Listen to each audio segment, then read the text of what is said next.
Neseniai buvau knygų mugėj. Dairiaus jūsų, bet nemačiau niekur. Nu dar kur.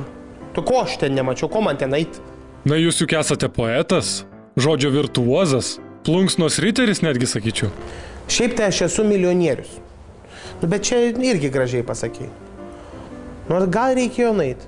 Nors ne, nu ko ten eit? Nu, knygų mugė, kaziuko mugė. Nu man vien tas pavadinimas mugė jau yra atgrasus. Minios vargolius stumdosi ir batus numindžioja. Baisu. Švis reiktų gyventi gal šiek tiek jau koja kojon su gyvenimu, su pasauliu. Kam tos knygos reikalingos? Tai jeigu tu rašai eilės, tai tu būk mielas, paimk, nusifilmuok, kažką tai įdėk į Facebooką, į YouTube'ą, gražiai, kad žmonės pažiūrėtų, pamatytų, tai ir medis liks išsaugotas ir batai nenumindžioti tose knygų mugiai. Bet ne visi, kurie gerai rašo eilės, gerai jas ir skaito. Nu tai reiškia, kad ne kaip jau ir rašai, jeigu net pats savo eilių negali suskaityti.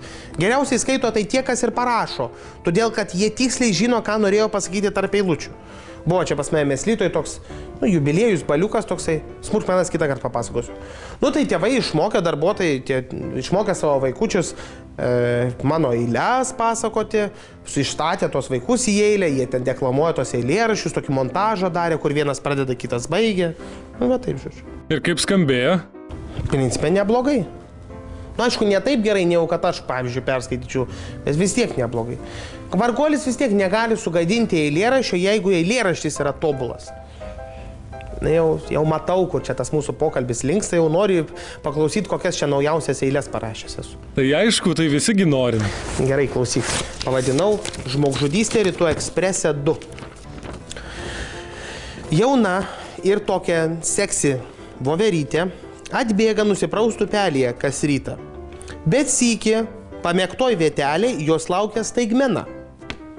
Negyvas bebras plūduriavo su prakirsta kakta. Ir voverė, kad ėmė spiegt kiek gali, iš maudimuko net iškrito uodega, subėgo miško žvėris prie upelio, tiksliai, bebras gatavas su kirstinė žaizda. Tai prasidėjo miško detektyvas. Pirmiausia, žvėris ėmė aiškintis motyvą. Gal kas skolingas bebrui buvo, gal dėl meilės trikampio šis kapledantis žuvo. Visi susidomėję sekė šią naujieną, tik tai barsukas toks tylus ir visą laiką vienas. Nežino nieks. Konfliktas vakar vakare tarp jo ir bebro kilo, geriant garaže. Atrodė, tik diskusija ten vyko nekalta, kai kirvis pasipainiojo barsukui po ranka. Viskas.